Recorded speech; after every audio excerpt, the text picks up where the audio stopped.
So let's look at our meeting notes from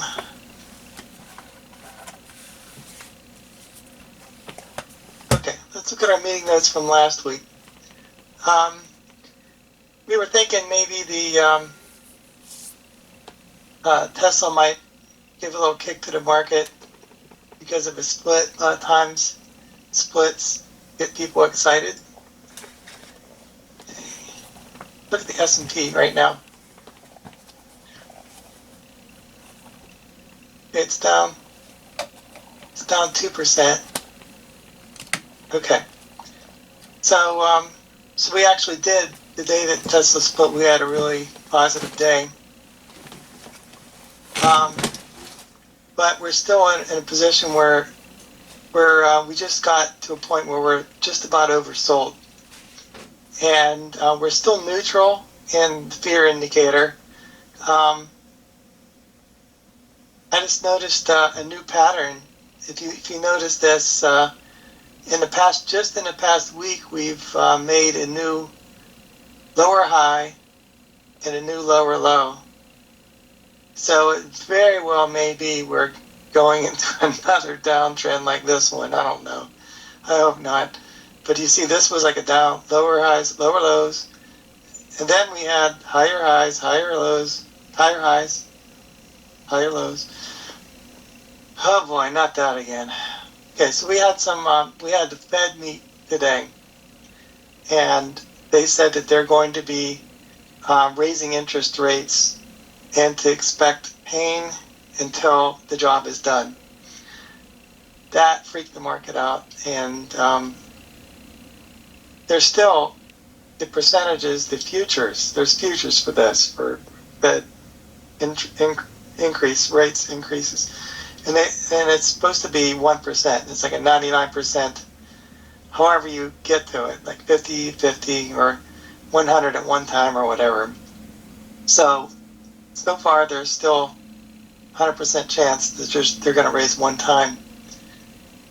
So that's we're going to leave our negative outlook for the next week or so, only because we see this.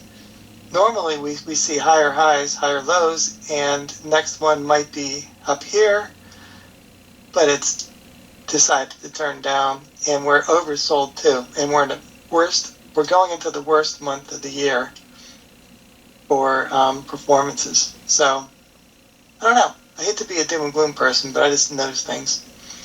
Okay, so, but we do have Labor Day to look forward to. We have the Fed meeting on the 20th, and I don't know what they're going to say there. They might give some kind of signal. It doesn't look like it now. They said they're going to raise until this is squashed.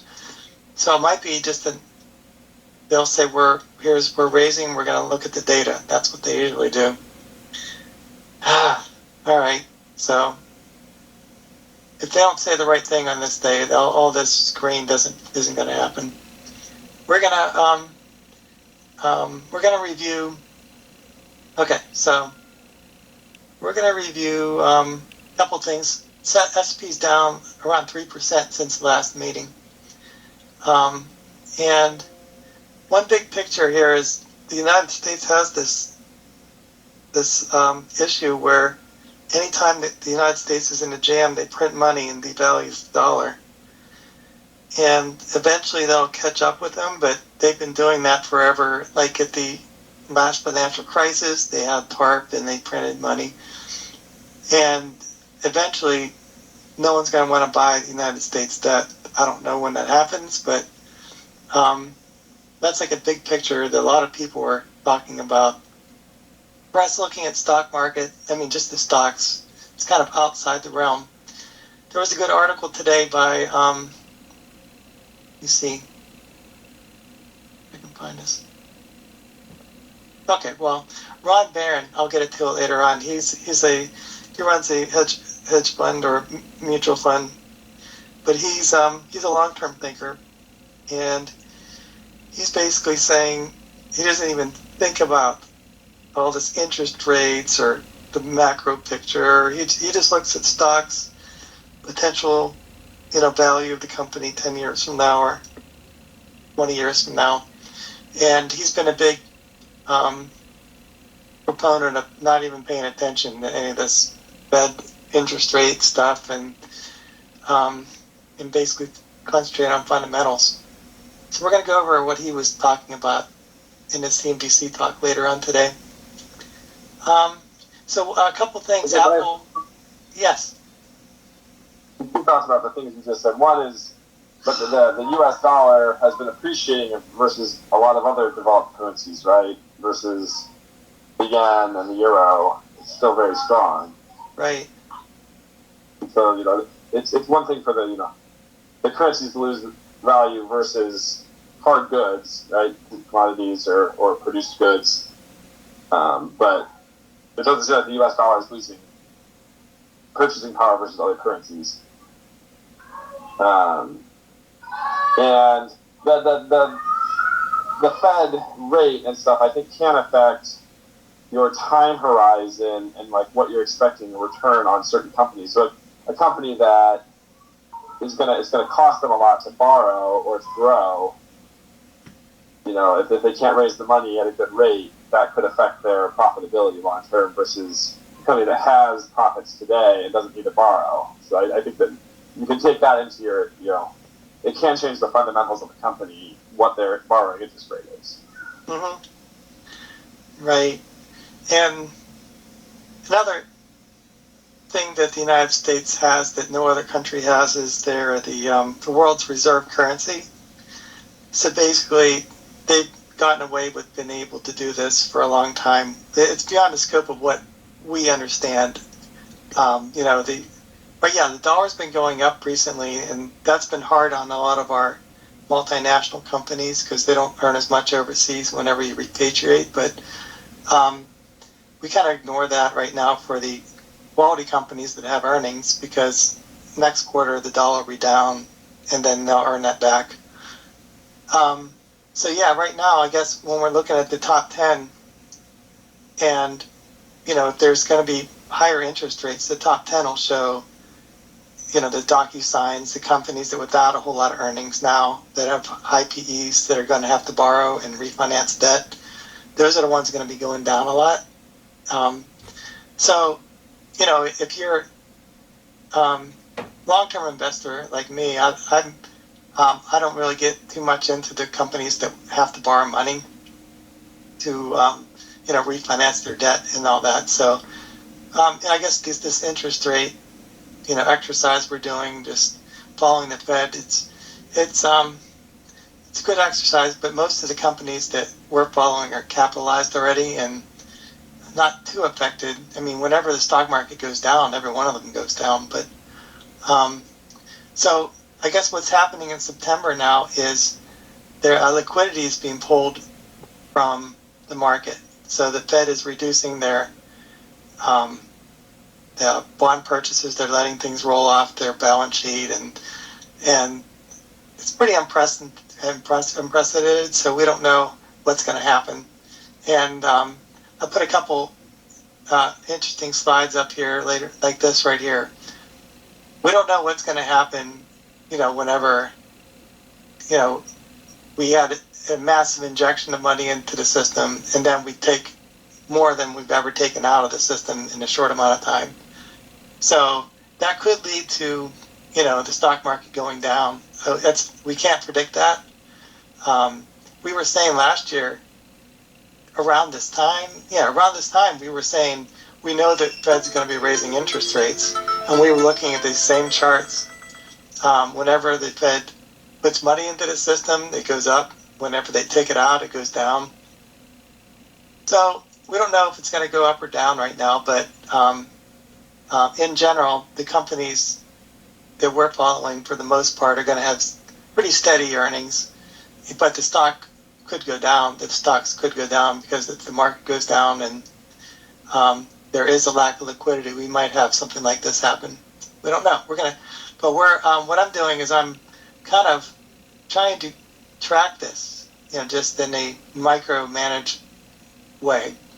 If we look at the S&P 500 now, this is the S&P. I just noticed that, we might be creating a new pattern in the last 3 days. No, last week. So if you see, last week we had, an uptrend, this uptrend, and all of a sudden we broke out of that, and possibility we're starting this new phase where we're going down. That might be a blip, and we might go up to the top of this channel. I don't know. But we are going into one of the worst months of the year, so let's just keep an eye on that for putting new money into the market. So it's pretty risky. I don't know. It's pretty risky right now when we get all this Fed action and a nervous market, the worst month of the year. So let's see what happens. All right, that's the big picture. We always follow the catalyst to go up and the catalyst for the market to go down. The 10-year yield is going up. So let's look at what it's gone up. It's gone up 5%. It's up to 3.07. That's bad for the stock market because we have that rule we've been following. It's been pretty good so far.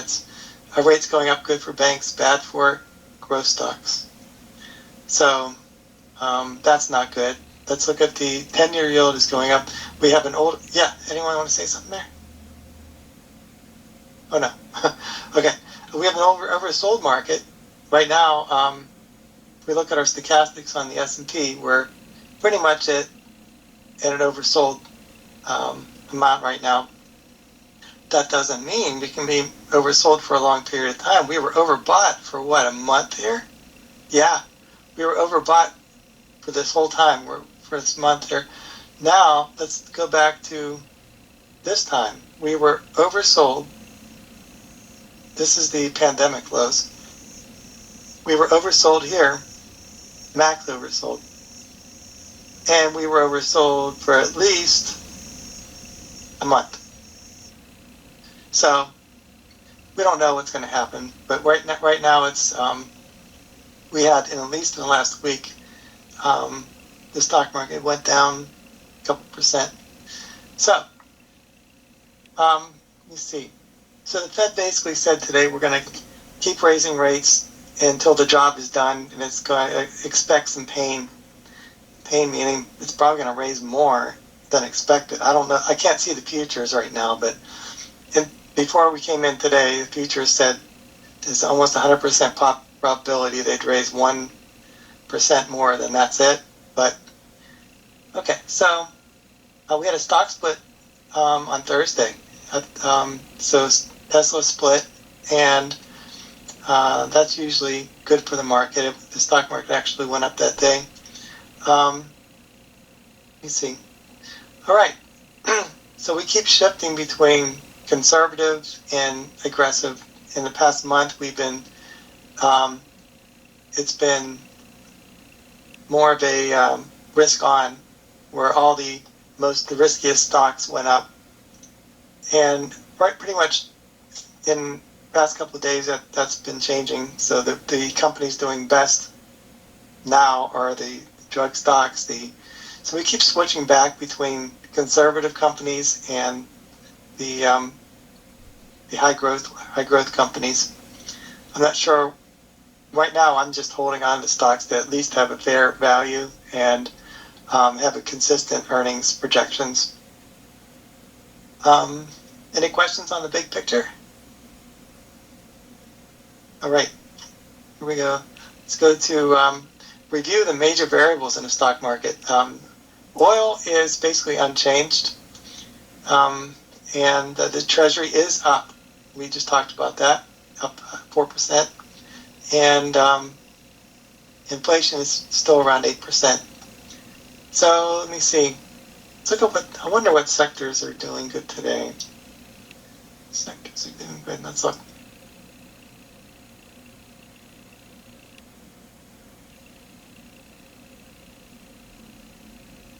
Okay, the ones doing the worst are gold, home builders, and retail. Okay, these are stocks that basically, and banks. these are stocks that are, I don't know why gold is down a lot, but home construction, that makes sense, because if the Fed is going to be more aggressive, if they're going to have to raise interest rates more than that 1% that we think they will, to tame inflation, that's going to be bad for new home starts and all that. So, and the way it works with the interest rates, the higher the interest to mortgage rate is, the higher the payment per month is. And if people can't afford a monthly payment, they're not going to buy a house. So that's why so it's an interest rate kind of issue with this. I mean, oil is one least down. Utilities, these are more conservative. Let me see, consumer staples. Okay, all these are like more conservative stocks. So you have healthcare, pay dividends, consumer staples, pay dividends, energy. So let me see. All right, so we have almost every sector down today. Let's look at what's going up and down in the stock market in general for stocks. Okay, well, electronic arts, they're in the top 10 because there's a possibility they might be taken over by Amazon. Seems like there's a big push towards Microsoft, I think, bought Activision. So all the big conglomerates are trying to outdo themselves. And I think Amazon might be getting into the metaverse or whatever it is they're doing. They bought Twitch, so they're really in the gaming. Perhaps they're going to sell as a service access to games to Amazon members. I don't know, but that's why they're in top 10. I guess the price of oil, you see. Look at the price of oil just to see what it is right now. It's 92. I'll tell you, it's not going up. So it's interesting the price of oil is going up. That has something to do with the dollar. Okay, so let's look at the market movers. Okay, what else is going up? Drug stocks, food stocks. I guess those are conservative. And what are the ones going down the most? HPQ, NVIDIA, Tech, Lennar, this is home builders, Euro price. Okay. So we get a sense where NVIDIA is chips, HPQ is computers. Why would they be down? Hewlett Packard? BF Corp. They make clothes, like shirts. I would expect today the highest valuations companies to go down the most. These aren't, Hewlett Packard Enterprise isn't that high valuation. I would think the DocuSigns and the really high valuation ones would be down. Let's look at NASDAQ. Marvel had a bad earnings report. I guess all the chips go down because Marvel had a bad earnings projections and estimates in the future. All the chip companies go down with there's DocuSign. OKTA, that's a high valuation stock. Right, NXP. So whenever one company says they're not going to have good earnings in the future, they warn the other companies in that same sector go down with it. And the ones doing the best are drug stocks and food stocks. And okay, more conservative. Okay, so people are looking at this and they see, maybe they see what we're seeing. We have a possibility of you have an issue with interest rates. If the Fed raises more than expected, then that's like an inverse correlation of the stock market going down. We don't have any control over that. Any questions on all that exercise? Okay. So we're going to look at stochastics. We haven't looked at these in a long time. All right, so the S&P has been, in this reliable trading range for over a month now, since mid-June. Now just today, you saw that we broke out of this uptrend. So let's see if we continue this downward trend where we go down.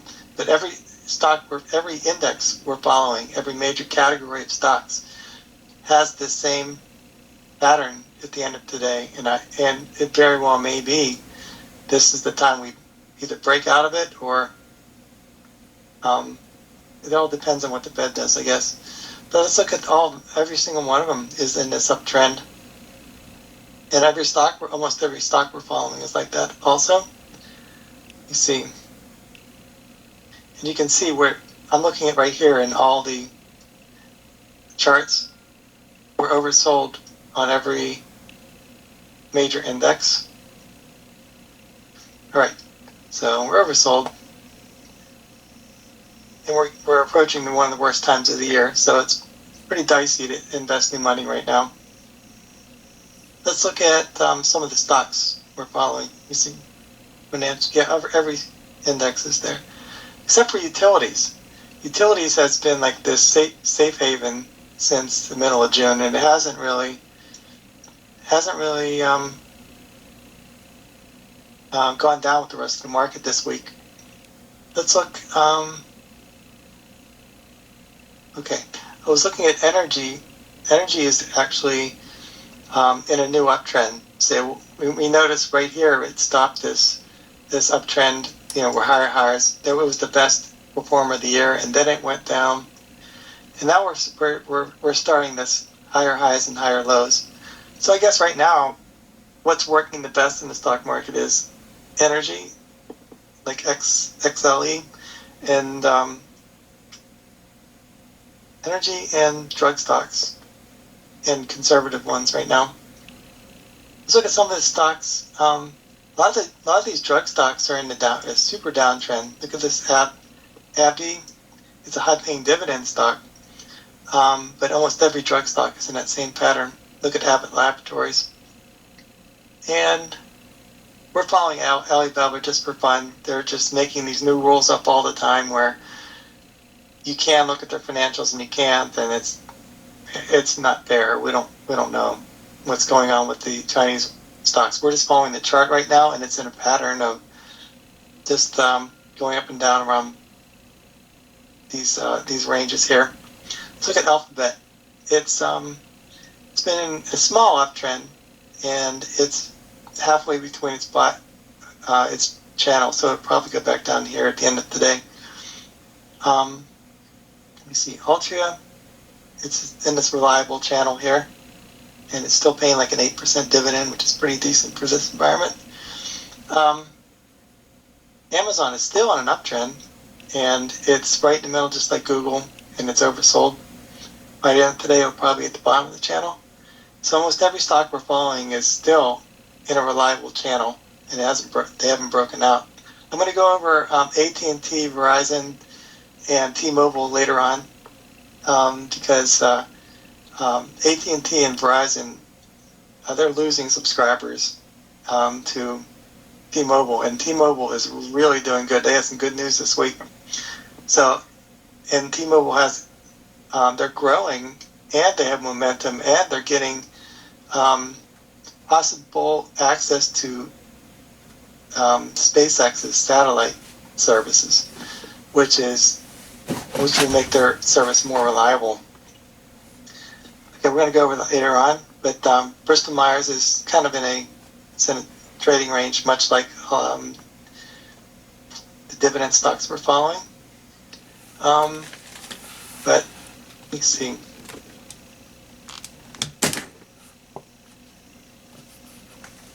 Okay, this is an example of a stock that's doing good in this environment. They can raise their prices, they have pricing power, and they pay a dividend.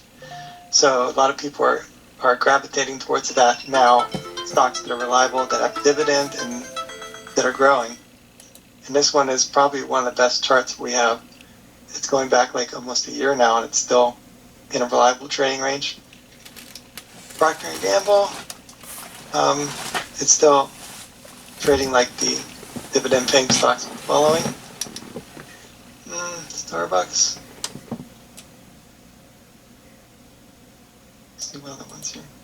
Verizon. Look, lower highs, lower lows.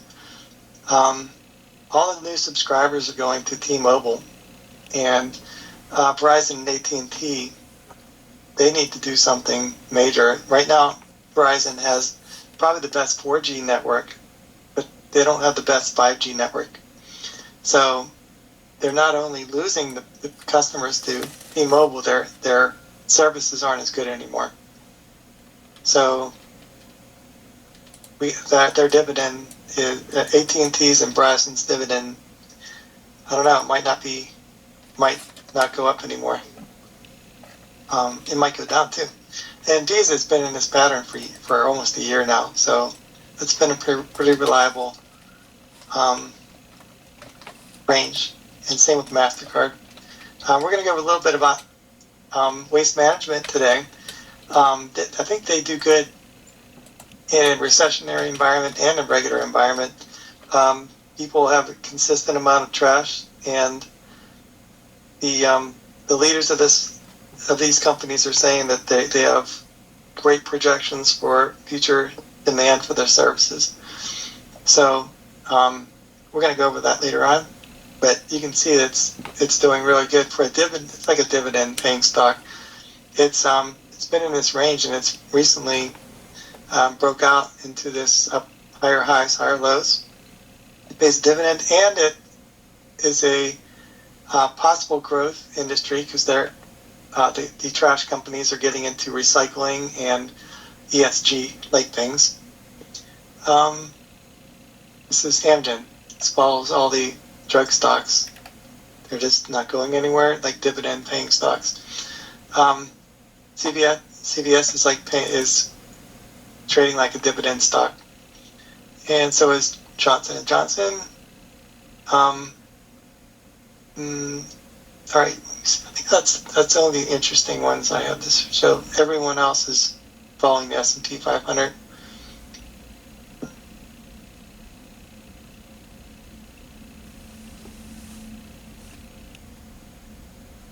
Okay, so nothing really.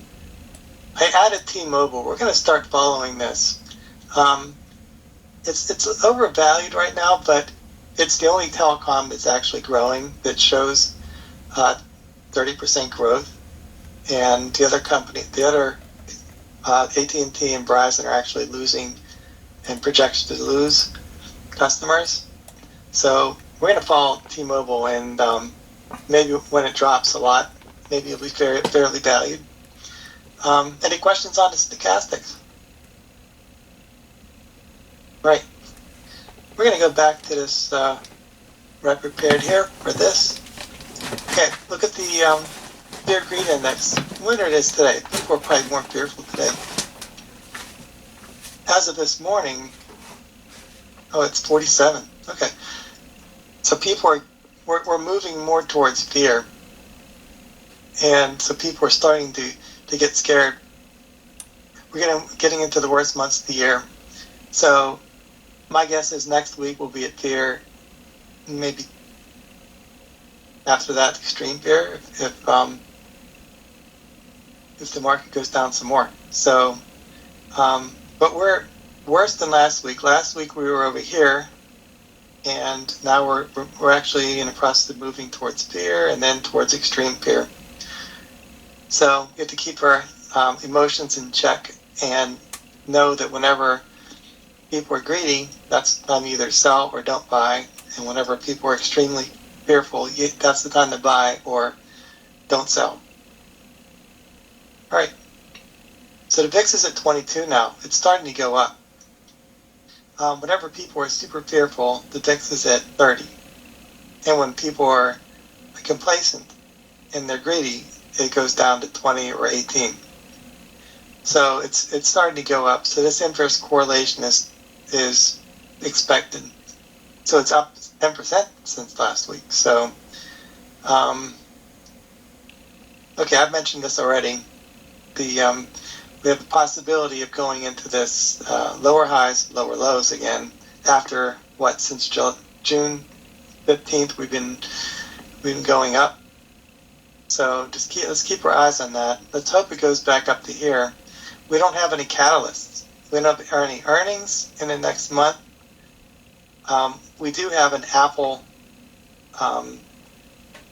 reveal of their next product, which is next week in September. Let me see when that is here.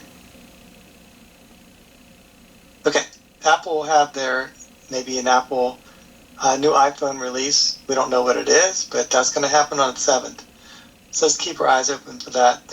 Apple is like a bellwether in the market. If it goes up, the rest of the market might go up with it. A lot of times they announce their new products in September, so that's always something we look forward to. Where was I here? Okay.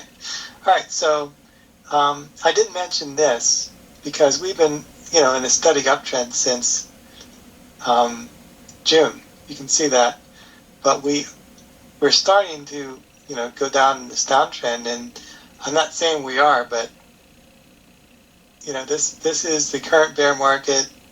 This is the Great Recession. If we take a lot of liquidity out of the market, more than ever in the history, we can't predict what's going to happen. So it very well may be that we go into one of these downtrends. So we'll keep our eyes on these short-term, lower highs, lower lows. And hopefully we don't go into this another lower high, another lower low pattern, because every stock will follow that S&P 500 if it does that.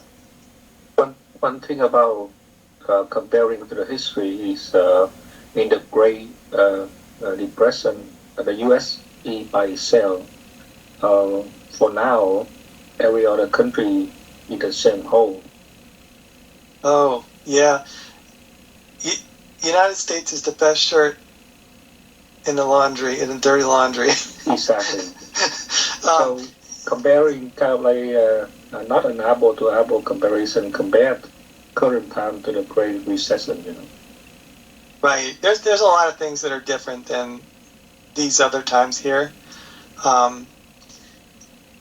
We have a Fed that is not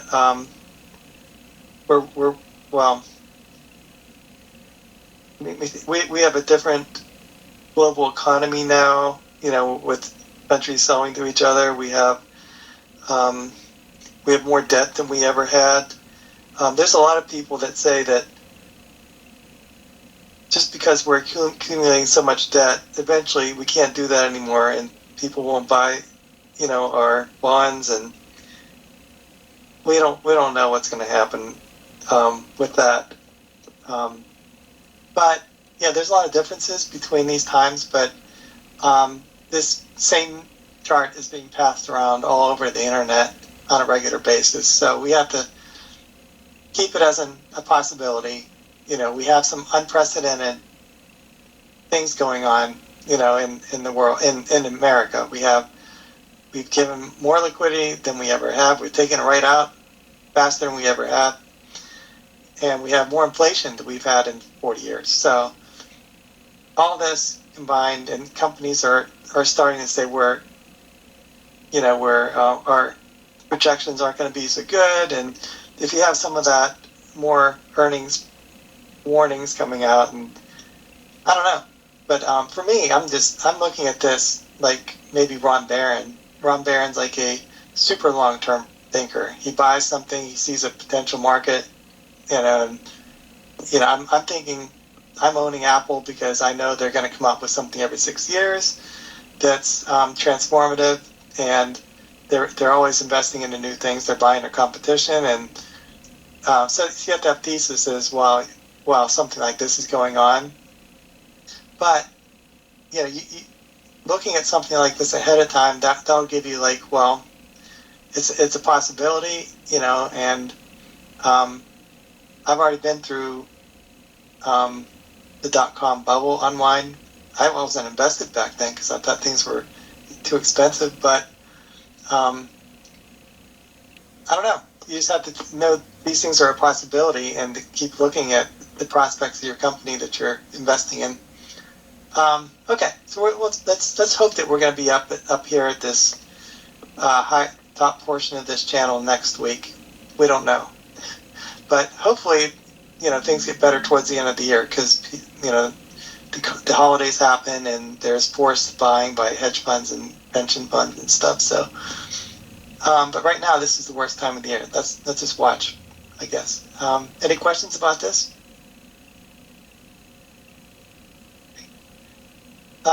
Here's the article I found on America's trash flow isn't signaling a recession, CEO explained. So Republic Service Group is one of two trash company, the major trash companies in America. The other one is Waste Management.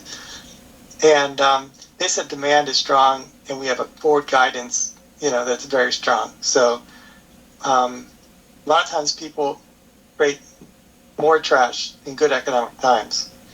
So I guess you buy some things that you wouldn't normally replace in good times. And if people are very conservative, like maybe depression or something, they wouldn't be buying a new,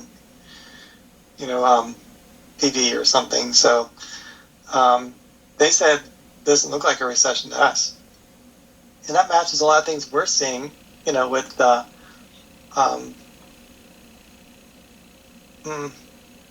lot of the companies that we're following aren't lowering their projections, and they're still growing around 10%, let's say. But we have to keep all these things in mind as possibilities. But this company is it's a resilient industry. That's why I like holding it. I like Waste Management because I know that they have. You see, they're going into different sectors too. They're going into transmitting waste to energy. They're doing recycling. So if they turn some of their trash into something they can profit from, that's going to be a way for them to earn money from companies that want to be zero. Like our company wants to be carbon zero, and I think we are. But a lot of companies will give credit. They'll get credit for doing waste recycling. So that whole thing is, and they're making their trucks more efficient, maybe using electric instead of gas. So let me see. So I can see this company, these two companies, Waste Management and Republic Service Group, continuing to have a monopoly in America, and so they. I think as the economy grows, there's more trash created. So that's an indication, if we're looking at the big picture, that the economy is still doing okay. All right, so I looked at the Waste Management's earnings projections, and the best I can get, they only go out 1 year, and that's 11% growth from 22 to 23. So 11, and their PEG ratio, their PE ratio is 30. So divide 30 by 11, and that gives you its PEG ratio, and that's 2.72. But they've always traded at a very high valuation because basically they don't have much competition, just one company. A lot of local companies, but basically it's a duopoly. So they have a moat, and it's really hard to get land permits for new landfills. So they have the existing ones, and they're buying up companies that have these permits already. So there's not much competition in general, and they raise their prices over time. Let me see. So here's a little. We always check these for things of a stock. The forward PE, we already said that. PEG ratio, that kind of matches what our calculation was, 2.73. That's almost exactly what we came up with. It's not every day that Yahoo Finance comes up with the same PEG ratios that we do. So Yahoo Finance thinks they're growing at 11% also. And let me see. The profit margin is 11. That's right where we want it. And return on equity is 29, and our minimum for return on equity is around 13. So let's just look at that. Here's an article that came out about T-Mobile and SpaceX announced a new plan to bring cell phone connectivity everywhere. This, we were looking at these telecoms just for an exercise over time, and we were noticing that T-Mobile was, they had 1.7 million new customers, and AT&T had maybe 20 new customers. So T-Mobile is basically getting more new customers than the other telecoms. And T-Mobile just went over the market cap. Their market cap is more than Verizon. So they're the largest carrier in America now. So now on top of that, they have a momentum of it. Let me see, hold on. They're growing it. I did their statistics. They're growing at 33%. This is E-Trade's average earnings estimates divided to years, and 65% from this year to next year. There's 33%, and then 19% after that. So let's say the average growth is 33%. AT&T and Verizon have 0% growth. So that's why I said we're going to start following this company. So basically, T-Mobile they bought Sprint. So when they combine with Sprint, they add much better coverage for 5G. They have a better spectrum for that. And so Verizon has the best 4G coverage, but 5G is still spotty. On top of having the best 5G coverage, they're getting this deal with SpaceX, where they're getting space coverage for their phones. So that combination means they're going to take more customers away because they have better service. So AT&T and Verizon, their dividends are really in a lot of problems. I don't know how they're going to maintain their dividends if they keep losing customers. So, and they're not, AT&T has a problem with they're not paying their bills. So Verizon and AT&T are going to have to cut their prices in order to get people to come over to them. But T-Mobile is not cutting their prices. So that's kind of the things that are happening here in this industry. We're going to keep our eye on that and look at the growth rates for these companies. Right now, AT&T and Verizon are not growing at all. And this, here's another article. T-Mobile has replaced Verizon atop the wireless world. And Barron says it's time to buy the stock. You see, T-Mobile doesn't raise the prices, and it continues to grow because their average revenue per user goes up. So if you want more features, if you want maybe cell coverage in a different country or whatever else you add to that, maybe more video, then they get to add. They have more customers that pay more. So wow, that's amazing, and they're aggressively. The good news for Apple is that as these fights are between these companies, they give away free phones. So Apple sells more iPhones. So we're keeping our eyes on that too. On Verizon's, the number of customers may be deceiving because Verizon actually selling block of service to third party, which then sell it to customers. So Verizon, in theory, wouldn't benefit from your third party increase in customer rate. So, for example, my phone is using Spectrum, which turn around and use Verizon network. I am not Verizon customer, but I use Verizon network. Yeah, it's interesting. Verizon actually, every carrier resells, some of their unused spectrum. For instance, Verizon. Did you ever hear of TracFone? TracFone is one of the biggest second-rate companies that resells the services of AT&T and T-Mobile. But Verizon bought TracFone, so they got a piece of the lower-end market of cell phones too, right? So, but most of that is only 4G service, So like 90% of the low-end quality phones are only 4G. So we are mostly on 4G, right? We only a small number of customers on 5G. Yeah.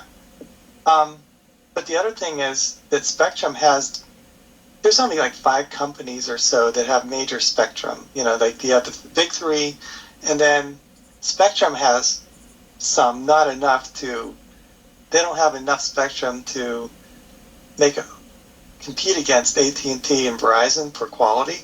So they have to, borrow some, when they're out of range, I guess they'd have the big cell towers in New York City and major cities, but they don't have enough bandwidth, around the country, because I guess they're in 5th.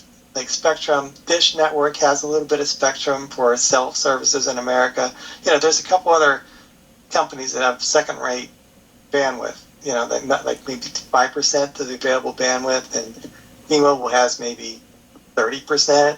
Verizon has 20%, and AT&T has 20%. But these companies, the one major problem with telecoms, they have to buy the spectrum at these auctions and go into debt. And like we're looking at Verizon. Let's look at their earnings. Verizon,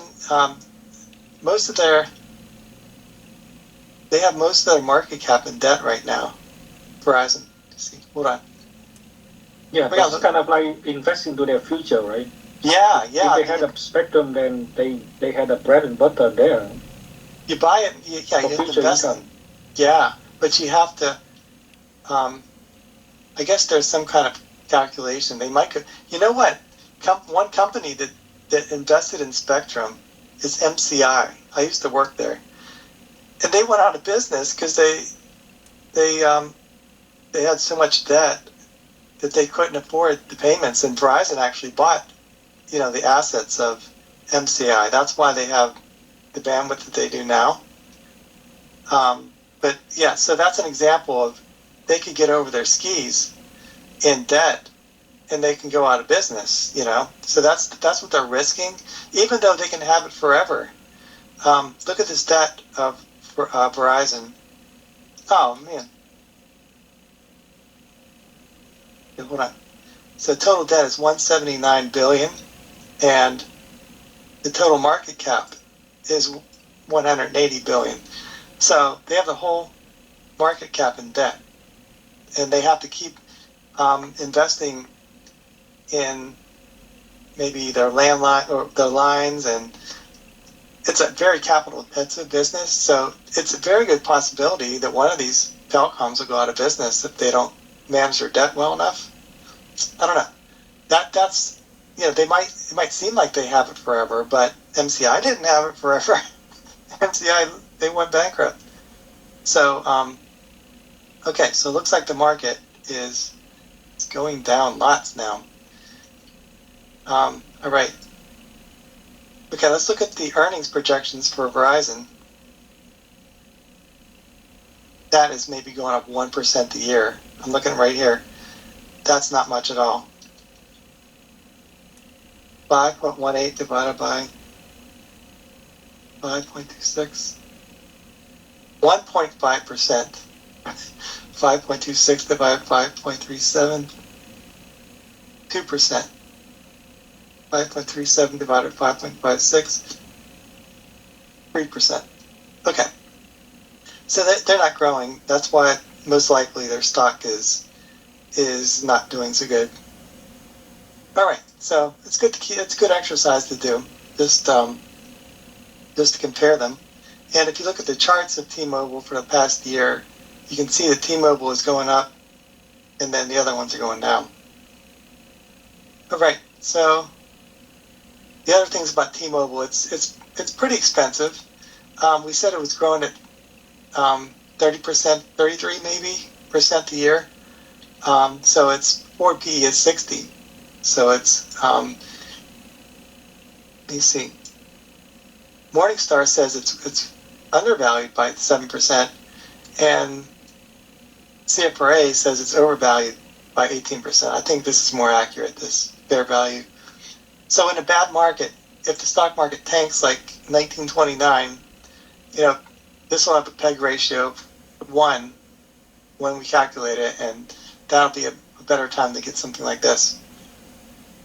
All right, so that's a good exercise. I mentioned here's a link to an YouTube discussion with Ron Barron. He has a Barron fund, and he invests. He says every time someone tries to predict the macro, it's almost always wrong. He referred back to Greenspan. He said there was irrational exuberance, and then the stock market doubled right after that. And there's people earlier this year that said oil prices would go up to 150, and they were wrong. He says he never predicts where the economy will be. He just looks at companies. He thinks SpaceX and Tesla are going to be the largest companies in the world.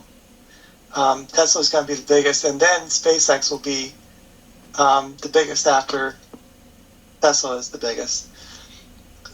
So he has like a 1% stake in SpaceX right now in his funds.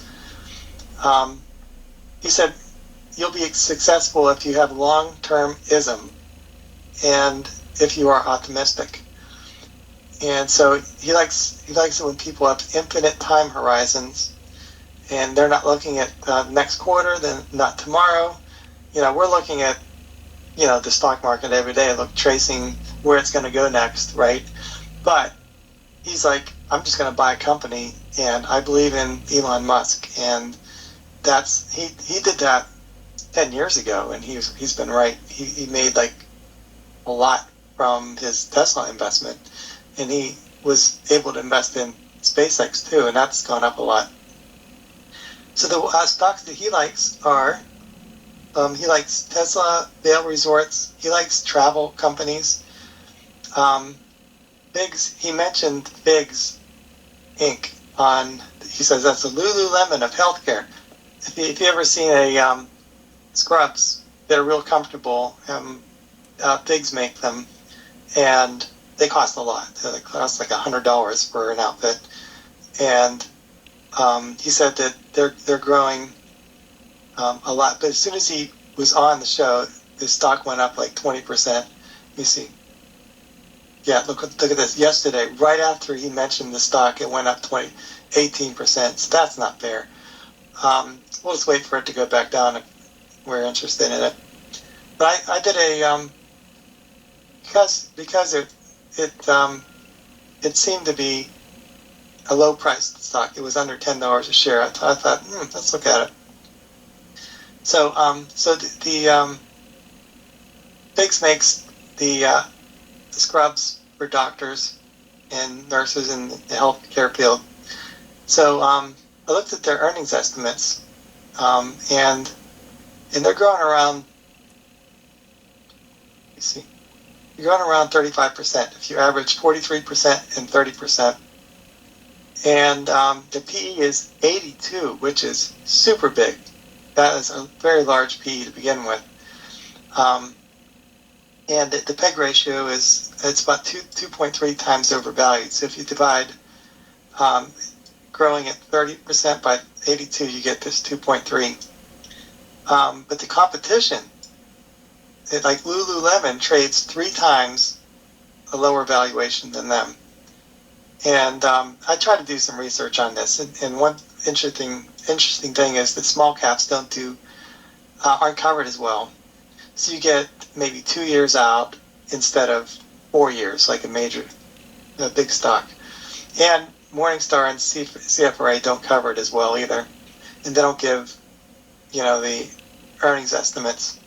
But one thing CFRA's report did give, they didn't give a fair value, but they said they compared against its peer groups.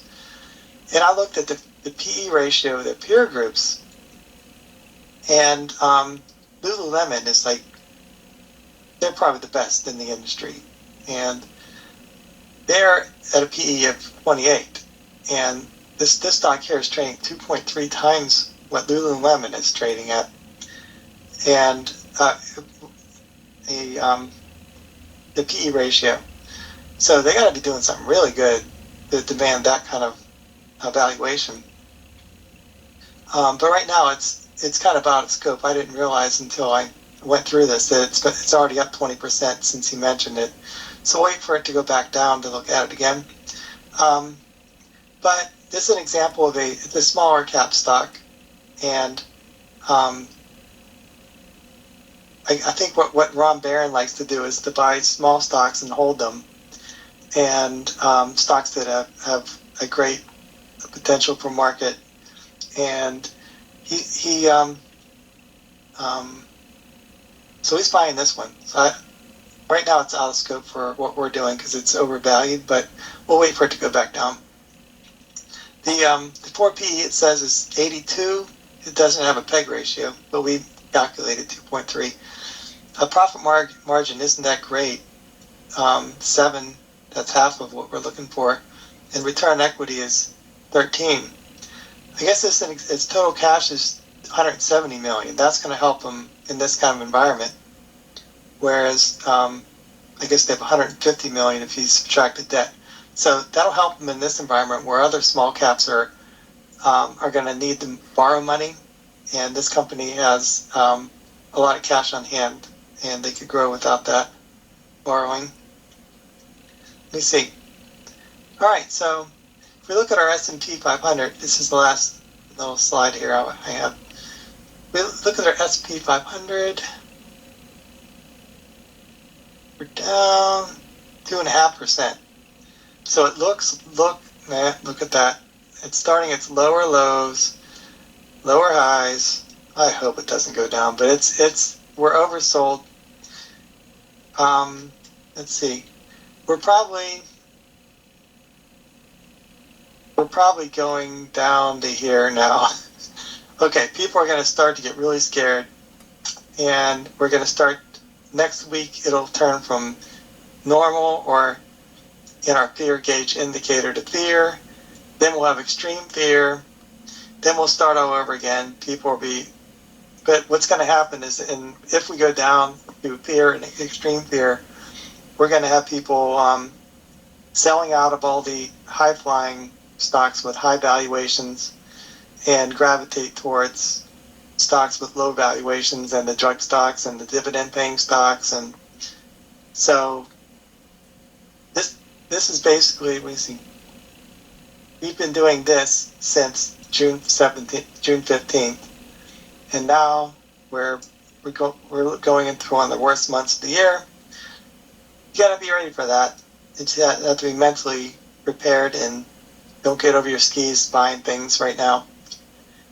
All right, and this is the last reminder that September is the worst month of the year, historical-wise. We don't know why, but that's something to know and keep in the back of your mind. And then we're hoping at the end of the year we have some kind of rally.